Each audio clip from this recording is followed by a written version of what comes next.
پھر کہا گیا کہ سپریم کورٹ اور ہائی کورٹس کے موجودہ اختیارات برقرار رکھے جائیں. پھر کہا گیا کہ فوجی عدالتوں میں سویلینز کا ٹرائل نہیں ہوگا, جے یو آئی کی تجویز. ججز کی عمر 65 سال برقرار رہے گی, جے یو آئی کی تجویز. آئین کے آرٹیکل 8 اور آرٹیکل 199 میں کوئی تبدیلی نہیں ہوگی, جے یو آئی کی تجویز. آئین کے آرٹیکل 63A میں ترمیم جو ہے وہ تجویز نہیں کی گئی, 63A میں بھی ترمیم تجویز نہیں کی گئی. اس کے ساتھ یہ بھی کہا گیا کہ ججز کی تعیناتی سے متعلق 18ویں ترمیم کا طریقہ کار بحال کیا جائے. ہم نے خبر دی تھی کہ مولانا کا جو مسودہ ہے وہ 18ویں ترمیم کو بحال کرے گا, 19ویں ترمیم کو ریڈنڈنٹ کرے گا. اچھا, پھر انہوں نے کہا کہ 18ویں ترمیم میں ججز تعیناتی کا اختیار پارلیمنٹ کے پاس تھا. جے یو آئی نے قانون سازی میں اسلامی نظریاتی کونسل کی سفارشات کو بھی اہمیت دینے کی تجویز دی ہے, اور جے یو آئی جلد اپنا آئینی مسودہ پیپلز پارٹی اور پی ٹی آئی سے شیئر کرے گی. گزشتہ رات پیپلز پارٹی سے و پی ٹی آئی سے غالباً وہ شیئر کر دیا گیا ہے, جس کی وجہ سے سلمان اکرم راجہ صاحب خاصے خوش اور پر امید بھی نکلے ہیں وہاں سے. اور اس پہ جو آج کے روز غالباً مولانا سے اگر دیگر بھی گزشتہ روزوں کی ملاقاتیں ہوئی ہیں تو یہ مسودہ شیئر کیا جا چکا ہوگا. یہ مولانا کا جو مسودہ ہے یہ تو پورے نظام پر بھاری ہے. مجھے یہ بتائیں اس مسودے پہ کوئی راضی ہوگا دیگر جماعتوں میں سے؟ پھر تو مطلب آئینی ترامیم ایک گناہ بے لذت ہے ان کے لیے. دیکھیے زہر نکال دیا گیا, آپ کی بات بالکل درست ہے. مولانا کے مسودے سے میں صرف ایک بات سمجھی ہوں, کسی کی کوئی ایکسٹینشن نہیں ہوگی, بھلے وہ چیف جسٹس قاضی فیضی ہیں, بھلے وہ چیف الیکشن کمشنر ہیں, بھلے وہ آرمی چیف ہیں. صرف ایکسٹینشن نہیں, ون لائنر. جوڈیشری کو کنٹرول کرنے کے لیے آئینی ترامیم لائی جا رہی تھی.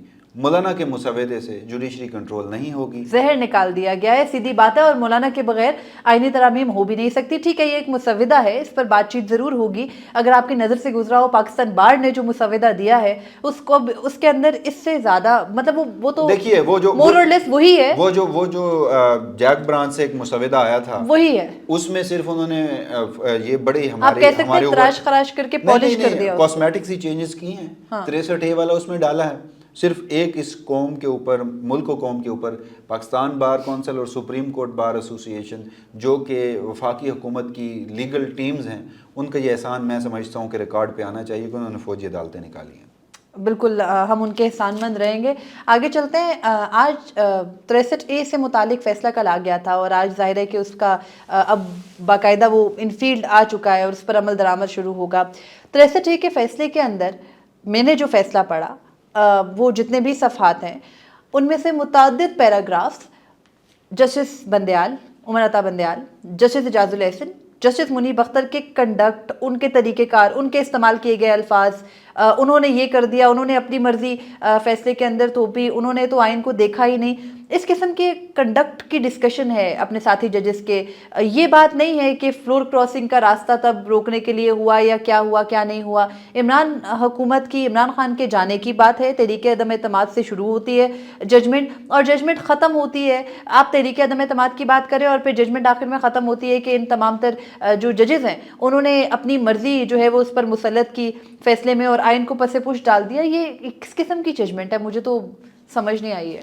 دیکھیے سب سے پہلے تو جسٹس منصور علی شاہ سینئر بیونی جج ہیں, اور ان کے ساتھ تیسرے نمبر پر جسٹس منیب اختر. ان کے نزدیک ایک بینچ غیر قانونی تھا. ہم نے بھی اس کے اوپر متعدد مرتبہ بات کی کہ قاضی فائزہ صاحب نے اپنے ہی اس ایک مقدمے کے لیے اپنی ماضی کے جو ان کا ایک پرنسپل سٹینڈ تھا, آئین پرنسپل سٹینڈز کے ساتھ آئین, قانون, اخلاقیات, اس کے ساتھ ساتھ روایات, rules supreme court of Pakistan کی ہی عدالتی نظائر, ان سب کو روندا ہے.